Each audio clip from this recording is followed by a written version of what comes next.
ان سے ملنا مجھے بالکل نہیں پسند۔ عاطف کا لہجہ کاٹدار تھا، اس نے بے تکا سا شوشہ چھوڑا تھا، جبکہ اس کی فیملی میں کھار تو اسے صرف سہار سے تھی، جو کہ بغیر لحاظ کیے اسے واضح جتا دیتا تھا کہ وہ اس کی حرکتوں سے بے خبر نہیں ہے، اور یہی بات عاطف کو بہت کھلتی تھی۔ عاطف نے اسپاٹ چہرے سے کہا تھا، جبکہ دوسری طرف زمل کا سانس ایک پل کو رکا تھا۔ زمل کا اپنے ماں اور بھائیوں کے علاوہ اور تھا ہی کون؟ وہ اس کے بے لوث رشتوں سے رابطہ ختم کرنے کو کہہ رہا تھا، گویا اس سے اس کی خوشیوں کی وجہ ترک کرنے کو کہہ رہا تھا۔ زمل نے اس کی آنکھوں میں دیکھا تھا، جہاں محض سرد مہری کے علاوہ کچھ نہ تھا۔ اس نے ایک پل کے لیے آنکھیں بند کی تھی اور خود کو مزید کچھ بھی کہنے سے روکا تھا۔ دماغ اس کے سنائے جانے والے فیصلے سے انکاری تھا، جبکہ دل نے محبت کو چن لیا تھا۔ اگر آپ یہی چاہتے ہیں، اسی میں آپ کی خوشی ہے، تو مجھے منظور ہے عاطف۔ زمل نے ایک پل میں آر یا پار کا فیصلہ کیا تھا۔ اس نے گویا خود کو اچھی بیوی ثابت کرنے کا یہ موقع ہاتھ سے جانے نہیں دیا تھا۔ اس نے اپنے گھر کو بچانے کا، اس کے دل سے بدگمانی نکالنے کا یہ موقع ہاتھ سے نہیں جانے دیا تھا۔ اگر اس کے بعد عاطف کا یہ رویہ اس کے ساتھ ٹھیک ہو جاتا تو زمل کے لیے سودا گھاٹے کا سودا نہیں تھا، کیونکہ اس نے اپنی ساری زندگی کے لیے اسے دل سے قبول کیا تھا۔ اب یہی اس کا گھر تھا، اسے ساری عمر یہی رہنا تھا۔ اگر اس کی کسی قربانی سے اس کا رشتہ بچتا تھا تو وہ اسے بچانے کا یہ موقع ہاتھ سے گنوانا نہیں چاہتی تھی۔ وہ اسے بتانا چاہتی تھی کہ اس کے لیے سب سے ضروری وہ ہے۔ گزشتہ دن اس نے سب کے ہوتے ہوئے بھی اس کے بغیر اس کی کمی کو شدت سے محسوس کیا تھا۔ زمل کی زندگی کا قیمتی اثاثہ اس کا شوہر تھا، جسے وہ سچے دل سے چاہتی تھی۔ گڈ، بہت اچھا فیصلہ کیا تم نے۔ چلو، اس سے یہ تو پتہ چلا کہ تمہارے دل میں آج بھی میری کوئی قدر ہے۔ اس کے بعد سے ایک پل کو تو عاطف حیران ہوا تھا، اس نے کتنی آسانی سے اسے چن لیا تھا۔ اسے لگا تھا وہ اس سے اس بات پر اختلاف کرے گی، مگر اس نے تو جیسے اسے مزید بولنے کا موقع نہیں دیا تھا۔ عاطف ایک پل کے لیے اس کی دیوانگی پر حیران ضرور ہوا تھا، جبکہ دوسرے ہی لمحے وہ اپنی حیرت سے نکل چکا تھا۔ آپ کے دل میں میرے لیے گنجائش ختم ہوئی ہوگی عاطف، جبکہ میرے لیے تو آج بھی آپ سب سے پہلے ہیں۔ اس کی بات سے زمل نے اس کے چہرے کو بغور دیکھتے ہوئے کہا، جس پر موجود خوشی جانے کس بات کی تھی۔ کیا اس کے گھر والوں کو اتنا ناپسند کرتا تھا کہ ان کی وجہ سے اس کے ساتھ ایسا رویہ اختیار کیا ہوا تھا؟ اس کی بات کا اس نے کوئی جواب نہیں دیا تھا۔ زمل اسے چند لمحے دیکھتی رہی، پھر سر جھٹک کر ڈریسنگ روم سمیٹنے لگی۔ شام کو تیار رہنا، ہم ڈنر پر چلیں گے۔ کچھ دیر بعد کمرے میں عاطف کی ہی آواز گونجی تھی۔ سٹریٹنر سوئچ بورڈ سے نکالتی زمل نے اسے حیرانی سے دیکھا۔ وہ بیڈ پر بیٹھا موبائل استعمال کرنے میں مصروف تھا، نظریں ہنوز موبائل پر مرکوز تھی، جبکہ مخاطب اسی سے تھا۔ زمل کو اپنی جگہ بدھ بنے دیکھ اور اپنے چہرے پر نظروں کی تپش محسوس کرتے اس نے اپنا چہرہ اٹھا کر اسے دیکھا تھا، جو کہ یک تک حیرانی سے اسے دیکھ رہی تھی۔ اب اس میں اتنی حیرانی والی کیا بات ہے؟ تم سے ہی کہا ہے، اب اتنا بھی ظالم نہیں ہوں میں۔ جب تم میرے لیے اپنی فیملی سے رابطہ منقطع کر سکتی ہو تو میں اس کے بدلے اپنا رویہ تو درست کر سکتا ہوں نا۔ اسے حیرانی سے خود کو تختہ پا کر وہ چلتا ہوا اس کے قریب آیا تھا، چہرے پر کوئی غصہ اور ناراضگی نہ تھی۔ زمل خاموش نظروں سے اسے اپنے قریب دیکھنے لگی۔ اس نے اس کی بات کا کوئی جواب نہیں دیا تھا، شاید اسے یقین ہی نہیں آیا تھا۔ اب اتنی بڑی بڑی آنکھیں نکال کر کیوں گھور رہی ہو؟ عاطف نے اس کی لمبی پلکوں کو اپنی شہادت کی انگلی سے چھوتے ہوئے کہا۔ زمل کی آنکھوں میں ٹہرے آنسو بہہ گئے تھے۔ اسے لگا یہ کوئی خواب ہے، جانے کیوں اس کا ذہن اس حقیقت پر ایمان لانے کو تیار نہ تھا۔ پھر وہی آنسو، اس کے آنسو دیکھ کر اس نے اپنا سر جھٹکا تھا۔ زمل نے جلدی سے اپنی ہتھیلیوں سے آنسو رگڑے تھے، گویا کہیں اس کا موڈ نہ خراب ہو جائے۔ گڈ، روتی ہوئی بالکل بھی اچھی نہیں لگتی تم۔ عاطف نے اپنی پہلی دو انگلیوں سے اس کا گال سہلاتے ہوئے کہا، اور وہ آج بھی اتنی خوبصورت تھی، جبکہ بدلا تو اس کا دل تھا، جس کی وجہ سے عاطف کو زمل میں پہلے جیسی اٹریکشن محسوس نہیں ہوتی تھی۔ زمل اسے دیکھ کر رہ گئی۔ کیا دعائیں اتنی جلدی بھی قبول ہوتی ہیں؟ زمل کو اپنی قسمت پر اور اپنی دعاؤں کی قبولیت پر اعتبار نہ آیا۔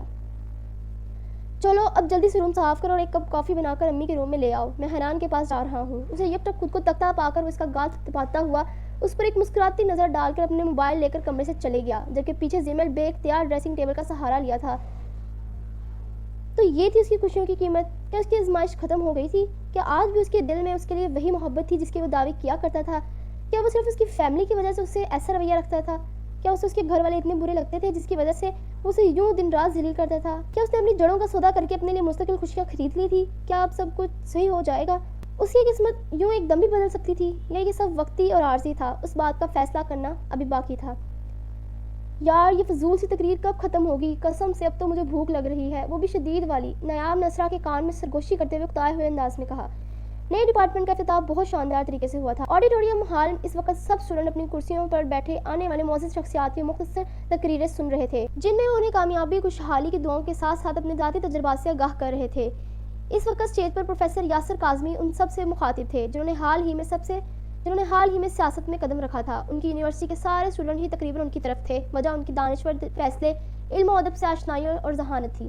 انہی سب چیزوں کو دیکھتے ہوئے ان کے مخالفین کو اپنا مستقبل خطرے میں لگتا تھا۔ اسٹیج کے سامنے بیٹھے منظور شاہ چہرے پر بڑی میٹھی مسکراہٹ لیے یاسر کاظمی کو دیکھ رہے تھے، جیسے ان دونوں کے درمیان کوئی عداوت نہ ہو۔ اپنے ذہن میں بنائے منصوبے پر وہ بہت پرسکون دکھائی دیتے تھے، جیسے ان کے علاوہ کوئی نہیں جانتا تھا۔ منظور شاہ یونیورسٹیوں کو ہر سال ایک بھاری رقم ڈونیٹ کرتے تھے اور یہ جتاتے تھے کہ ان کا سیاست میں آنے کا مقصد ہی یہی ہے، نوجوان نسل کو قابل بنانا، ان کے لیے تعلیمی میدان ہر طرح سے ہموار کرنا وغیرہ وغیرہ، جبکہ اصل مقصد ان کا کچھ اور تھا۔ ان کے علاوہ اور بھی سیاسی شخصیات یہاں موجود تھیں جو کہ یونیورسٹی کو فروغ دینے کے دیگر کاموں میں پیش رہتے تھے۔ نیاب کبھی تو سیریس ہو جایا کرو۔ اسرا نے اس کی بات سے افسوس سے انداز میں ایک نظر اس پر ڈالی تھی اور پھر سے اسٹیج کی طرف متوجہ ہوئی جہاں پروفیسر یاسر کاظمی اپنی بات کا اختتام کر رہے تھے۔ یہ اسرا کے فیورٹ رائٹر پلس پروفیسر تھے۔ اسرا کی شائع کی جانے والی ساری کتابیں پڑھ چکی تھی جن میں نوجوان نسل کو ان کے مقاصد سے اشنائی، انسانیت کا درد، وقت کی قدر، کامیابیوں کی کنجی اور جانے کتنے موضوعات پر لکھی گئی تحریریں جو کہ بہت مقبول بھی ہوئی۔ اسرا کو ان کی ذہانت، ان کی پرسنالٹی، ان کی پروقار شخصیت بہت متاثر کرتی تھی۔ وہ کسی سے نہ متاثر ہونے والی ان کی بہت بڑی فین تھی۔ اسرا، نیام نے اس کی بازو پر چوٹی کاٹتے ہوئے بے بسی سے اسے پکارا۔ اسرا اس کی اس حرکت پر اپنی جگہ سے اچھل کر رہ گئی۔ اس نے کھا جانے والی نظروں سے اسے گھورا تھا۔ میرے پیٹ میں بہت سارے چوہے مل کر دھمال ڈال رہے ہیں، میں کیا کروں، کس کو بتاؤں، کھانا کب کھلے گا؟ اس کے خود کو یوں تکنے پر نیام نے رونی صورت بنا کر کہا۔ اس لڑکی سے بھوک بالکل برداشت نہیں ہوتی تھی۔ اسے دن میں جب بھوک محسوس ہوتی وہ کھانا کھا لیا کرتی تھی۔ یہی وجہ تھی کہ وہ اپنی عمر کی باقی لڑکیوں سے صحت مند تھی، جبکہ اسرا خاصی دبلی پتلی تھی۔ تھوڑا صبر کر لو نیاب، پھر میں تمہیں اپنے ہاتھوں سے کھانا کھلاؤں گی، اسرا نے دانت کچکچا کر کہا۔ اس کی بات سے نیاب پھر چھوٹا سا منہ بنا کر سامنے دیکھنے لگی۔ اسی دوران پروفیسر یاسر کاظمی اسٹیج سے اترے تھے اور حال تالیوں سے گونج اٹھا تھا۔ ان کے اترتے ہی منظور شاہ ایک طرف کھڑے اپنے پی اے کو دیکھا تھا جس نے انہیں تھمز اپ کرتے ہوئے اپنی تیاری مکمل ہونے کا اشارہ کیا تھا، جس پر وہ اس بات میں سر ہلاتے خباثت سے مسکرا دیے۔ تقریباً 20 منٹ تک یہ سلسلہ ایسے ہی چلا۔ پھر اس تقریب کا اختتام ہوا تو یہاں کے ایچ او ڈی اور دوسرے ٹیچرز نے مہمانوں کو ایک طرف ہال میں چلنے کی درخواست کی جہاں ان کے کھانے کا انتظام تھا، جبکہ اسٹوڈنٹ کے لیے کھانے کا انتظام دوسری طرف تھا۔ نیاب نے تو بے ساختہ اسلام پر الحمدللہ کہا تھا، جبکہ اسرا کی نظروں نے ایڈیٹوریم سے باہر نکلتے ہوئے پروفیسر یاسر کاظمی کا پیچھا کیا تھا۔ وہ ان سے ملنا چاہتی تھی، اپنی پسندیدگی کے بارے میں انہیں بتانا چاہتی تھی۔ وہ بتانا چاہتی تھی کہ اس سے ان کی لکھی گئی قیمتی تحریروں سے بہت کچھ سیکھا ہے۔ اسرا کی بادامی آنکھوں نے دور تک ان کا پیچھا کیا تھا۔ اسرا اٹھو نا، اب کہاں کھو گئی تم؟ اسے ایڈیٹوریم کے ہال کی طرف تکتا پا کر نیاب نے اس کا شانہ ہلاتے ہوئے کہا۔ اسرا چونک کر اس کی طرف متوجہ ہوئی۔ نہیں، کہیں بھی نہیں، چلو اٹھو چلتے ہیں، اسرا نے اپنی جگہ سے اٹھتے ہوئے کہا۔ نیاب اس کے ساتھ چلتی ہوئی دوسری طرف بڑھی تھی جب وہ ایک پل کو اپنی جگہ پر ہی ٹھہر گئی۔ اسرا نے سوالیہ نظروں سے اسے پلٹ کر دیکھا تھا۔ کیا ہوا؟ اسرا نے پلٹ کر اسے دیکھتے ہوئے پوچھا۔ میرا پرس میرے پاس نہیں ہے، مجھے لگتا ہے میں اسے لائبریری میں ہی بھول آئی جہاں ہم پکس لے رہے تھے، نیام نے ایک نظر ارد گرد دیکھتے ہوئے جھنجھلا کر کہا، جبکہ اسے یاد بھی آ چکا تھا کہ وہ اپنے پرس کو لائبریری میں ایک چیئر پر رکھ کر اٹھانا بھول گئی تھی۔ اچھے خاصے پیسے تھے اس کے پرس میں اور اس کی جیولری بھی جو کہ اپنی عادت سے مجبور اپنے پرس میں رکھتی تھی۔ اس کے بعد سے اسرا نے افسوس کے انداز میں اسے دیکھا تھا۔ چلو تم جاؤ، کھانا سٹارٹ کرو، میں لے کر آتی ہوں، اسرا نے اس کی بھوک کا احساس کرتے ہوئے اسے جانے کا کہا، جس پر نیاب نے متشکری سے اسے دیکھتے ہوئے اسمائل پاس کی اور جلدی سے ہال کے دائیں حصے کی طرف بڑھ گئی۔ اسرا اس جھلی کی حرکتوں پر سر جھٹکتی ہوئی آڈیٹوریم سے باہر کی طرف بڑھ گئی۔ انسپکٹر ریہیل، آپ کہاں ہیں؟ میں کب سے آپ کا ویٹ کر رہا ہوں۔ سحر نے اپنی گاڑی سے نکل کر آنکھوں پر چورس فریم کے سیاہ گوگلز لگاتے ہوئے ارد گرد ایک نظر ڈالتے ہوئے کہا، جبکہ کان میں لگے ایئرپورٹ سے وہ ریہیل سے مخاطب تھا۔ سورج تو جیسے سوا نیزے پر تھا۔ دوپہر کے پچھلے پہر بھی گرمی اور تپش میں کمی نہیں آئی تھی۔ اس وقت وہ یونیورسٹی کی پارکنگ میں کھڑا تھا۔ دھوپ کی چمکتی ہوئی تپش زدہ سی روشنی اس کے چہرے پر پڑ رہی تھی جسے اس کی صاف رنگت تمتما رہی تھی۔ سیاہ جینس پر آف وائٹ پوری آستینوں والی ٹی شرٹ ملبوس، سیاہ جوگرز پہنے وہ کوئی یونیورسٹی کا اسٹوڈنٹ ہی معلوم ہوتا تھا۔ چہرے پر وہی مخصوص سنجیدگی اسے باقی سے الگ گردانتی تھی۔ سنہری بال ایک طرف پف کی طرح سیٹ کیے وہ اپنی شاندار شخصیت سمیت ان سب میں منفرد نظر آتا تھا۔ وہ آج یونیفارم میں ملبوس نہیں تھا۔ سوری سر، آپ کو انتظار کرنا پڑا، میں یہاں دوسرے فلور پر ہوں، آپ یہیں آ جائیں، فائلز میرے پاس ہی ہیں، یہاں کچھ مسئلہ ہو گیا ہے جس کی وجہ سے میں خود آ نہیں سکتا۔ انسپکٹر روہیل نے اسے کچھ مشکوک سے انداز میں اطراف میں ایک نظر ڈالتے ہوئے کہا۔ اس سمیت دوسرے انسپکٹرز کی یہاں پروٹیکشن پر ڈیوٹی تھی۔ رافع کو ایک کام سے شہر سے باہر جانا تھا، اس لیے وہ صبح ان سب کو ہدایت دیتا جا چکا تھا۔ سحر بھی کسی کیس کی انفارمیشن اکٹھی کرنے میں مصروف تھا۔ اس کی ایک امپورٹنٹ فائل کل روہیل کی گاڑی میں رہ گئی تھی جسے لینے وہ یہاں آیا تھا۔ Is everything all right inspector Rohil? اس کے بعد سے سحر نے ایک نظر گھڑی پر ڈالتے ہوئے متفکر سے انداز میں پوچھا۔ یس سر، آپ آ جائیں، میں آپ کا ویٹ کر رہا ہوں، روہیل نے اب کی بار کچھ مطمئن سے انداز میں کہا، جبکہ وہ مطمئن نہیں تھا۔ کال بند کر کے سحر لمبے لمبے ڈگ بھرتا اس کے بتائے گئے ڈپارٹمنٹ کی طرف بڑھا۔ سحر کے چہرے پر گہری سنجیدگی تھی۔ وہ اپنے قریب سے گزرنے والی لڑکیوں کی ستائش بھری نگاہیں اپنے چہرے پر محسوس کر سکتا تھا، جبکہ یہ سب نظر انداز کرنا اس کی عادت تھی۔ اس کا فوکس صرف اس کی منزل تھی۔ ڈپارٹمنٹ کے باہر بھی جدید ماڈل کی نئی مہنگی گاڑیاں قطار سے کھڑی تھیں۔ مطلوبہ ڈپارٹمنٹ کے باہر پہنچ کر جہاں پر خاصا اسٹوڈنٹس کا رش تھا، وہ ان سب میں سے گزرتا ہوا بھی دوسرے فلور کی سیڑھیاں چڑھ رہا تھا جہاں پر نیچے کی نسبت رش اور شور کچھ کم تھا۔ وہ سیڑھیاں چڑھتا ہوا بھی اوپر پہنچا ہی تھا جب دائیں طرف سے آتی اندھا دھند بھاگتی لڑکی سے وہ بری طرح ٹکرایا۔ وہ لڑکی اسے ٹکرانے پر اپنا توازن برقرار نہ رکھ سکی تھی اور پوری قوت سے دوسری سمت زمین بوس ہوئی تھی، جبکہ ساحر تو اسے دیکھ کر رہ گیا جو خود ہی اندھا دھند بھاگتی ہوئی اس میں آ کر لگی تھی اور اب زمین بوس ہوئی تھی۔ ساحر کے ہاتھ میں پکڑا موبائل اس رفتار سے اس کے ہاتھ سے چھوٹ گیا تھا۔ اس نے ایک سنجیدگی بھری نظر اس لڑکی پر ڈال کر جھک کر زمین بوس ہوا اپنا موبائل اٹھایا۔ اسرا کے کوہنی پر بہت چوٹ لگی تھی، کمر سے بھی درد کی شدید لہر اٹھی تھی، مگر اس وقت یہاں رکنا اپنی موت کو دعوت دینے کے مترادف تھا۔ اسے یوں گرا دیکھ کر ساحر اپنی جھنجھلاہٹ کو ایک طرف کرتا لب گنجتا ہوا اپنا موبائل اٹھا کر اس کی طرف بڑھا تھا، جو وہ خود ہی جلدی سے کھڑی ہوئی اور ایک ہراس بھری نظر اپنے پیچھے دیکھتی ہوئی آگے بڑھنے لگی، جب ساحر اس کے راستے میں کسی پہاڑ کی طرح استادہ ہو گیا۔ میڈم اب ٹھیک ہے؟ آپ کو زیادہ لگی تو نہیں؟ اور یہ کون سا طریقہ ہے چلنے کا؟ ساحر کا لہجہ نارمل انداز مشتعل تھا، جبکہ اس کی اتنی بری طرح گرنے پر وہ اندازہ کر چکا تھا کہ اسے اچھی خاصی چوٹ لگی ہے۔ اسرا نے اپنے چہرے پر امڑ آتی لٹوں کو جلدی سے سمیٹا تھا۔ وہ یہاں سے بھاگ جانا چاہتی تھی۔ وہ شکل سے بہت زیادہ ڈری اور سہمی ہوئی معلوم ہوتی تھی۔ اس کا یہی ڈرا سہما روپ ساحر کو متوجہ کر رہا تھا۔ اس نے ایک نظر اس سمت دیکھا جہاں سے وہ بھاگتی ہوئی آئی تھی، اور پھر اب کی بار اسے دیکھنے پر وہ ایک پل کو حیران ہوا تھا۔ آنکھوں میں تحیر امڑ آیا تھا، بادامی آنکھیں رونے کی وجہ سے بری طرح سرخ تھی، چہرے پر آنسوؤں کے واضح نشانات تھے۔ اس کے گال اور گردن پر کسی کے ناخنوں کے نشان بڑے واضح نظر آ رہے تھے، جہاں سے خون نکل کر خشک ہو چکا تھا۔ بکھرے ہوئے سیاہ بال جو کہ کچھ دیر پہلے خوبصورت سے ہیئر سٹائل میں مفید تھے، اب اس میں سے کئی ریشمی گنگریالی لٹیں اس کے چہرے کے اطراف میں پھیلی ہوئی تھیں۔ اپنے سرخ دوپٹے کو لاپرواہی سے اپنے شانے پر پھیلائے وہ بہت عجلت میں پریشان سی جھنجھلائی ہوئی لگتی تھی، جبکہ اس کے چہرے پر نظر آتا خوف و ہراس کسی کو بھی تشویش میں ڈال دے۔ اسرا کے ہاتھ پاؤں باقاعدہ کپکپا رہے تھے، وہ اسے پہچان گیا تھا۔ ہٹے پیچھے، اسرا نے عجلت میں بغیر اسے دیکھے ایک بار پھر اپنے پیچھے دیکھتے ہوئے اسے شانے سے پیچھے دھکیلتی وہ وہاں سے جانے کو تھی۔ موت اس کے سر پر کھڑی تھی، جبکہ اس کے سامنے کھڑا شخص اس کے پوری قوت سے دھکا دینے پر ایک انچ بھی نہیں ہلا تھا۔ محترمہ سب خیریت ہے؟ کوئی مسئلہ ہے؟ آپ اس طرح رو کیوں رہی ہیں؟ آپ مجھے بتا سکتی ہیں؟ ساحر کو اس کی شکل، اس کے انداز سے کچھ غلط ہونے کا احساس ہوا تھا، جبکہ اس کے گال اور گردن پر زخم کے نشان بڑے واضح تھے جو کہ اسے تشویش میں مبتلا کر رہے تھے۔ اسے یوں بدحواس اور ڈرا سہما دیکھ کر وہ پوچھے بغیر نہیں رہ سکا تھا۔ اسے کچھ گڑبڑ کا احساس ہوا تھا۔ سب ٹھیک ہے، ہٹے پلیز۔ اسرا نے کپکپاتے سے کمزور لہجے میں ایک نظر اسے دیکھا تھا اور التجائی سے انداز میں اسے راستہ چھوڑنے کا کہا۔ اس کی آنکھوں میں نظر آتا حزن جان لیوا تھا۔ جانے وہ کون سا لمحہ تھا، کیسا احساس تھا جس کے تحت ساحر کے قدم خود بخود بھیجے ہوئے تھے۔ اس نے اسے راستہ دے دیا تھا، جبکہ نظریں وہ تو اس کے چہرے سے پلٹنے سے انکاری تھی۔ اسرا اس کے راستے چھوڑتے ہی جیسے جلدی سے سیڑھیاں اترتی بھاگنے کے انداز میں وہاں سے نیچے اترتی گئی۔ اس کے قدموں میں جان نہیں تھی، مگر اسے یہاں سے جانا تھا۔ وہ نچلی سیڑھی پر پہنچ کر لڑکھڑائی تھی، مگر رکی نہیں تھی۔ اپنے چہرے سے آنسو صاف کرتی تیزی سے باہر کی طرف بڑھ گئی۔ اس کا انداز بھاگنے والا ہی تھا، وہ اپنے حواسوں میں نہیں لگتی تھی۔ ساحر کی نظروں نے اس کا تب تک پیچھا کیا تھا جب تک وہ نظروں سے اوجھل نہیں ہو گئی۔ وجہ اس کے اندر کا تجسس تھا جو کہ اس کی حالت کو دیکھ کر اس کے اندر پیدا ہوا تھا۔ وہ ابھی تک گرل تھامے وہی کھڑا تھا جہاں سے وہ گئی تھی۔ 3 دفعہ، ہاں قسمت نے 3 دفعہ اس لڑکی کو اس سے ملایا تھا، اور تینوں دفعہ وہ اس کے الگ الگ روپ سے متعارف ہوا تھا۔ پہلی بار میں وہ اسے بہت بدتمیز اور بد زبان لگی تھی، اور دوسری دفعہ بلا کی مہذب سلجھی ہوئی نرم گو جس پر وہ خاصا حیران ہوا تھا، اور اب اس نے اس کا بالکل مختلف روپ دیکھا تھا۔ یہ کہیں سے بھی وہ لڑکی نہیں لگ رہی تھی جو تھانے میں اتنے مردوں کے درمیان کھڑی بے انتہا پوری اعتمادی سے بحث کر رہی تھی۔ جانے میں کون تھی، کیا تھی، اس کا اصل چہرہ کیا تھا؟ ہر دفعہ ایک نیا پہلو اس کی شخصیت کا اس نے دیکھا تھا، جبکہ آج تو اس کا گھبرایا ہوا روتا ہوا چہرہ کوئی اور ہی داستان بیان کر رہا تھا۔ اپنے موبائل پر آتی انسپکٹر روہیل کی کال دیکھ کر وہ سر جھٹکتا ہوا آگے کی طرف بڑھ گیا، جبکہ ایک لمحہ یہاں اس جگہ ازبر ہو گیا تھا۔ وہ لمحہ، وہ احساس ساحر یہیں چھوڑ گیا تھا، کیونکہ وہ کمزور لمحوں میں قید ہونے والا انسان نہیں تھا۔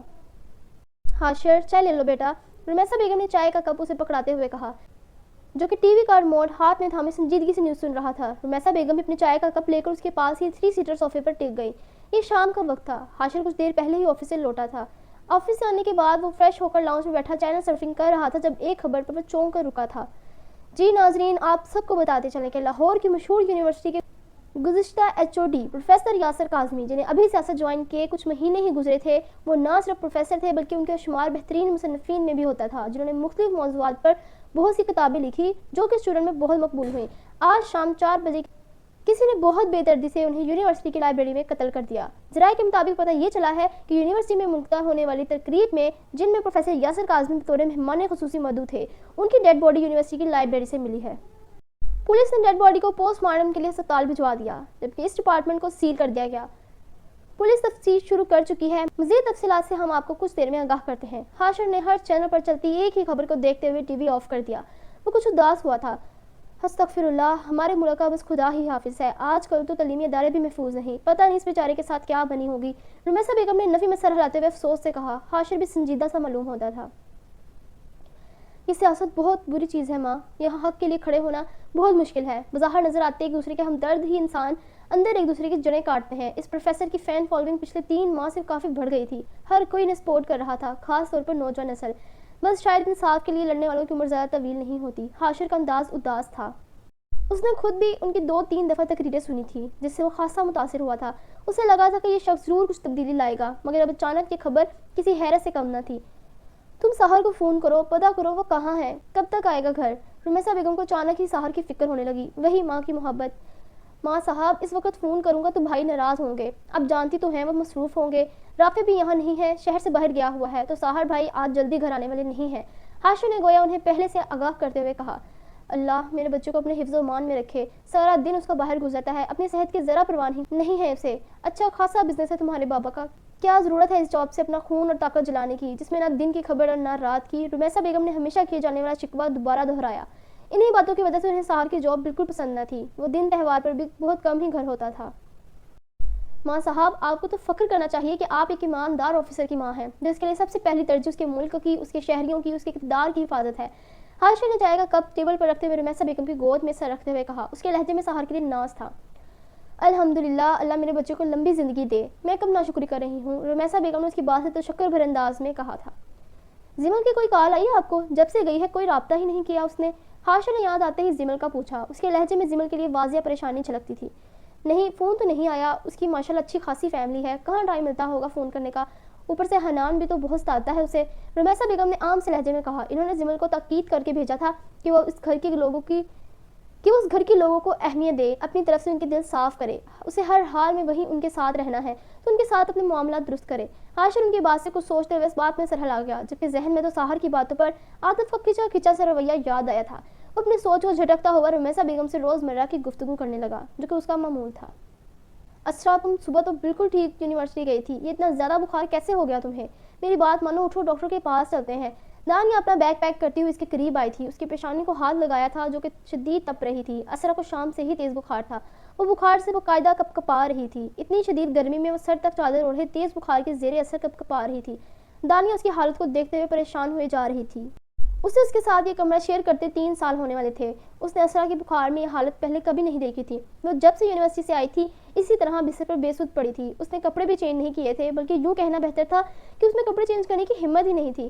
نیاب اسے وہاں نہ پا کر پریشان ہو گئی تھی، شام میں کال پر وہ اس سے اچھی خاصی خفا ہو رہی تھی، جبکہ اسرا نے اسے اپنی حالت کے بارے میں کچھ نہیں بتایا تھا۔ وہ محض اس کی باتوں پر ہوں ہاں اور مختصر سے جوابات دیتی رہی، جس کے بعد اسرا نے کال کاٹ دی، کیونکہ وہ کسی سے بات نہیں کرنا چاہتی تھی، اس میں بات کرنے کی سکت ہی نہیں تھی۔ اسرا، تم مجھے پریشان کر رہی ہو، کچھ بولو تو صحیح یار، کیا فیل کر رہی ہو، مجھے بتاؤ تو صحیح۔ دانیہ نے اس کی طرف سے ہنوز خاموشی دے کر التجائی سے انداز میں اس کے چہرے سے چادر ہٹاتے ہوئے کہا۔ اس کے چہرے پر اسرا کے لیے واضح پریشانی تھی، اس نے اسرا کے چہرے سے چادر ہٹائی تو اس کا بخار کی تمازے سے لال بھوکا ہوا چہرہ، بادامی آنکھوں سے بہتے موٹے موٹے آنسو دیکھ کر اس کا دل دہل سے رہ گیا تھا، جبکہ گال اور گردن پر زخموں کے نشان واضح دکھائی دیتے تھے۔ اس کے زخموں کو دیکھتے ہوئے اس نے شام میں پریشانی سے اسرا سے اس کی وجہ دریافت کی تو اسرا نے کوئی بہانہ بنا کر ٹال دیا، مگر دانیہ کو یہ چوٹیں محض گرنے کی نہیں لگتی تھی، اس نے اسے کوئی بحث نہیں کی تھی، اس نے جو کہا تھا خاموشی سے مان لیا تھا۔ میں ٹھیک ہوں دانیہ، سونا چاہتی ہوں، اسرا نے کہا زدہ سی آواز میں اسے دیکھ کر کہا اور اپنے چہرے کا رخ دوسری طرف کر لیا۔ اسرا، سب خیریت ہے نا؟ تمہارے گھر میں سب ٹھیک ہے؟ تم رو کیوں رہی ہو؟ دانیہ نے پریشانی سے اس کا ہاتھ تھامتے ہوئے دوبارہ اسے متوجہ کیا۔ اسرا نے اپنی آنکھوں سے آنسو رگڑتے ہوئے اسے دیکھا تھا، جو کہ اس کی حالت پر بے حال نظر آتی تھی۔ دانیہ ایم فل کی اسٹوڈنٹ تھی، اس کی سینئر تھی۔ اسرا بمشکل اس کا ہاتھ پکڑ کر ہلکا سا اٹھ کر بیٹھی تھی، کمر میں لگی چوٹ سے شدید درد کی لہر اٹھی تھی، جسے اس نے زور سے آنکھیں میچ کر ضبط کیا۔ دانیہ نے اسے اٹھتے دیکھ کر اس کی بیٹھنے میں مدد کی تھی۔ آرام سے یار، میں میم کو بلا کر لاؤں؟ مجھے تمہاری کنڈیشن ٹھیک نہیں لگ رہی، دانیہ نے پریشانی سے اسے دیکھتے ہوئے کہا۔ نہیں، بس سر میں بہت درد ہے، تم پریشان مت ہو، مجھے الماری سے سر درد کی دوا نکال کر دے دو پلیز، اسرا نے اسے ٹالتے ہوئے کچھ سنبھل کر کہا۔ تم نے کچھ نہیں کھایا اسرا، دوپہر سے یوں بے سود پڑی ہو، ایسے کیسے میں تمہیں خالی پیٹ دوا دے دوں، جبکہ تم مجھے پہلے سے اتنی کمزور لگ رہی ہو۔ تم مجھے 10 منٹ دو، میں تمہارے لیے کچھ لائٹ سا بنا کر لاتی ہوں، خالی پیٹ کوئی میڈیسن نہیں دے رہی میں تمہیں۔ دانیہ نے صرف کہا نہیں تھا بلکہ اپنی بات کہتی ہوئی جلد میں باہر کی طرف بڑھ گئی تھی، جبکہ اسرا نے آج تک اپنی وجہ سے کبھی کسی کو تکلیف نہیں دی تھی، وہ منع کر دیتی اگر وہ اسے بولنے کا کچھ موقع دیتی۔ دانیہ کے جانے کے بعد کمرے میں مکمل خاموشی چھا گئی تھی، یہ خاموشی اسرا کی کمزوری تھی۔ اس خاموشی میں اس کے اندر موجود خدشے، سوالات، درد، اس کی تکلیفیں اونچی اونچی آواز میں کلام کرنے لگتے تھے۔ اسرا بے بسی سے سر اپنے گھٹنوں میں چھپائے رو دی۔ اس کی یونیورسٹی سے آتے ہی ہر طرف پروفیسر کے مرڈر کی خبر پھیل گئی تھی۔ ہاسٹل میں بھی ہر کوئی شوق تھا، ہر طرف اس موضوع پر باتیں ہو رہی تھی۔ اسرا کے لیے ذکر نہ صرف تکلیف دہ تھا بلکہ اس واقعے نے اس کی ایک سمت چلتی زندگی کو خطرے میں ڈال دیا تھا۔ اس نے اپنی آنکھیں بند کی تھی تو گویا ایک بار پھر وہ سارا منظر جو کہ اس کے ذہن میں نقش ہو چکا تھا، وہ الفاظ اس کی سمتوں میں ازبر ہو چکے تھے جو کہ اس کی زندگی میں کسی خطرے کے نوید تھے۔ ایک بار پھر وہی سارا منظر اس کی آنکھوں کے سامنے لہرا گیا تو گویا اس نے جھٹ سے آنکھیں کھول دی۔ اس کے آنسوؤں میں مزید روانی آ گئی، اس پر کپاہٹ طاری ہو گئی۔ آج جو کچھ بھی اس کے ساتھ ہوا تھا اس کے بعد اس کا دل کسی سوکھے پتے کی طرح لرز رہا تھا۔ وہ بہت بہادر تھی مگر آج ڈھہ گئی تھی۔ قسمت نے اسے کس موڑ پر لا کر کھڑا کیا تھا۔ اسرا کا دماغ سن ہو چکا تھا، اس کے سوچنے سمجھنے کی صلاحیت مفلوج ہو گئی تھی۔ اسے کچھ سمجھ نہیں آ رہا تھا کہ وہ کہاں جائے، کس کو بتائے۔ اسے اپنے چاروں اور سوائے اندھیرے کے کچھ دکھائی نہیں دے رہا تھا۔ وہ اپنے دکھتے سر کو تھامتے ایک بار پھر بستر پر ڈھہ سی گئی۔ اس کی یہ حالت زندگی میں پہلی بار ہوئی تھی۔ اس نے اپنے 21 سالہ زندگی میں یہ دن پہلے کبھی نہیں دیکھا تھا۔ آج پروفیسر کا مرڈر نہیں ہوا تھا، اسرا کی بدبختی کا آغاز ہوا تھا جس سے وہ بے خبر تھی۔ بدبختی تو بادشاہ کو بھی فقیر بنا دیتی ہے، انسان سے اس کی شخصیت کا ضم، اس کا وقار چھین لیتی ہے، انسان کو جھکا دیتی ہے، اسے توڑ دیتی ہے۔ مشکلات کا گھیرا تنگ سے تنگ تر ہو جاتا ہے، ہر دروازہ بند ہی ملتا ہے۔ انسپیکٹر ریل، یہ سب آپ کی ناک کے نیچے ہوا اور آپ کو خبر بھی نہیں ہوئی۔ اس وقت ڈپارٹمنٹ کا ہر فرد میٹنگ روم میں موجود تھا۔ AIG صاحب بھی مشتل سے کرسی پر بیٹھے انسپیکٹر ریل سے استفسار کر رہے تھے۔ سر، ہر چیز انڈر کنٹرول تھی۔ اچانک وہاں پر گارڈ کا کسی اسٹوڈنٹ سے جھگڑا ہو گیا، وہ دونوں ہاتھا پائی کرنے لگے جس سے وہاں کا ماحول کافی ڈسٹرب ہوا۔ وہ دونوں کسی کے کنٹرول میں نہیں آ رہے تھے۔ مجھے اس معاملے کو دیکھتے ہوئے تقریباً آدھا گھنٹہ لگ گیا۔ ان دونوں میں سے ایک بھی سمجھنے کو تیار نہیں تھا۔ بات پر گالیاں اور ایک دوسرے کو مارنے کے لیے وہ آگے بڑھ رہے تھے۔ ان کا معاملہ بھی نپٹا ہی تھا کہ پروفیسر صاحب کی ڈیڈ باڈی کسی اسٹوڈنٹ نے لائبریری میں دیکھی اور وہاں ایک اور شورگل مچ گیا۔ انسپیکٹر ریل نے مکمل تفصیلات سے آگاہ کر رہا تھا جبکہ اس کا لہجہ معذرت خواہ تھا۔ اس کی بات سنتا ساحر کا پاؤں ہنوز دائیں بائیں حرکت کر رہا تھا۔ خود کو کچھ سخت سست بولنے سے گریز کرنے کی اس کی اپنی سی کوشش تھی۔ جب کوئی چیز اس کی برداشت سے باہر ہو جاتی تو وہ یوں ہی اسپاٹ چہرے سے اپنا پاؤں ایک ہی سمت میں جھلاتا، گویا اپنے غصے کو کنٹرول کرنے کی کوشش کرتا۔ آج جو کچھ بھی ہوا وہ ساحر کو قطعی ہضم نہیں ہو رہا تھا۔ وہ وہی تھا جب پروفیسر کی موت کی خبر ہر طرف پھیلی۔ کوئی ان کے سامنے، ان کی ناک کے نیچے جال بچھا کر اپنا کام کر کے جا چکا تھا اور وہ اتنا بے خبر تھا کہ اسے احساس تک نہ ہوا۔ آپ سوچ بھی نہیں سکتے آج کے اس واقعے کے بعد ہمارے ڈپارٹمنٹ پر کتنے سوال اٹھے ہیں۔ ہر کسی کو پولیس پر بات کرنے کا موقع مل گیا۔ اب کوئی بھی ہماری موجودگی میں بھی خود کو محفوظ محسوس نہیں کرے گا۔ پروفیسر یاسر کاظمی کی حفاظت ہمارا ذمہ تھی۔ ہماری وہاں موجود ہر شخص جو کہ ملک کی خدمت کے کسی نہ کسی عمل میں شامل ہے، ان سب کو تحفظ فراہم کرنا ہمارا فرض تھا جس میں ہم آج ناکام ثابت ہوئے۔ اگر آپ کو وہاں کچھ گڑبڑ لگ ہی رہی تھی تو آپ کو یہاں انفارم کر سکتے تھے۔ میں بہت مایوس ہوا ہوں آج کے اس واقعے کے بعد۔ AIG صاحب شدید مشتعل نظر آتے تھے۔ انسپیکٹر ریل بیچارہ تو شرمندگی سے سر جھکائے بیٹھا تھا۔ مخالفین نے اپنے مقصد کو انجام دینے کے لیے جال بچھایا تھا اور وہ اس جال میں پھنس گیا تھا۔ پورے میٹنگ روم میں سب خاموش تھے۔ اندر ہی اندر سب ساحر کے بولنے کے منتظر تھے، جو ان سب کا ہیڈ تھا، جو کہ اب تک کچھ نہیں بولا تھا، بالکل خاموش تھا۔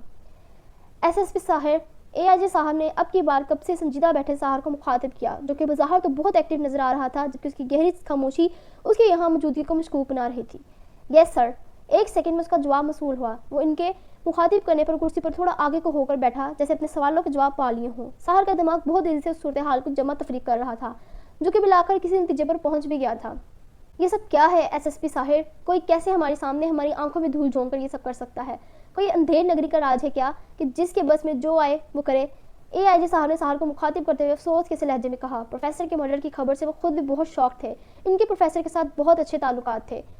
سر، اندھیر نگری کا راج تو نہیں مگر شاید مخالفین نے ایسا سمجھ رکھا ہے۔ میں نے اب تک جتنا اس معاملے کو دیکھا ہے اسے یہی اخذ ہوتا ہے کہ یہ سب پری پلان تھا۔ آڈیٹوریم سے مہمانوں کے نکلتے ہی ایک طرف یہ جھگڑا شروع ہوا جس نے سب کو اپنی طرف متوجہ کیا۔ اسی وقت CCTV فوٹیج کا ڈسٹرائے ہو جانا اور جس گارڈ کے ساتھ وہ لڑکا لڑ رہا تھا وہ پروفیسر کا ہی گارڈ تھا۔ یہ سب سوچی سمجھی سازش تھی۔ پولیس کا دھیان وہاں سے ہٹانے کی۔ وہ لڑکا اور گارڈ دونوں زیر حراست میں ہیں۔ آج رات ان کی مہمان نوازی ہوگی تو صبح تک دونوں ہی فٹ بولنے لگیں گے۔ ساحر نے اسپاٹ سے چہرے سے ان کی آنکھوں میں دیکھتے ہوئے اپنے تجزیے سے انہیں آگاہ کیا۔ AIG صاحب نے اس کی بات سے پرسوچ انداز میں سرس بات میں ہلایا تھا۔ یہ معاملہ جتنا سیدھا دکھتا ہے اتنا ہے نہیں۔ آپ جتنی جلدی ہو سکے اس پر ورکنگ سٹارٹ کریں۔ اصل مجرم بچ کر نہیں جانا چاہیے۔ وہ ایک قیمتی جان تھے، ہمارے ملک کا قیمتی اثاثہ تھے جنہیں آج یوں بے دردی سے قتل کر دیا گیا۔ انہیں انصاف دلانا، اصل مجرم تک پہنچنا ہمارا فرض ہے۔ AIG صاحب نے ان سب کو دیکھتے ہوئے کہا جس پر سب نے باقاعدہ سر ہلا کر ان کی بات کی تائید کی تھی۔ انشاءاللہ سر، ایسا ہی ہوگا۔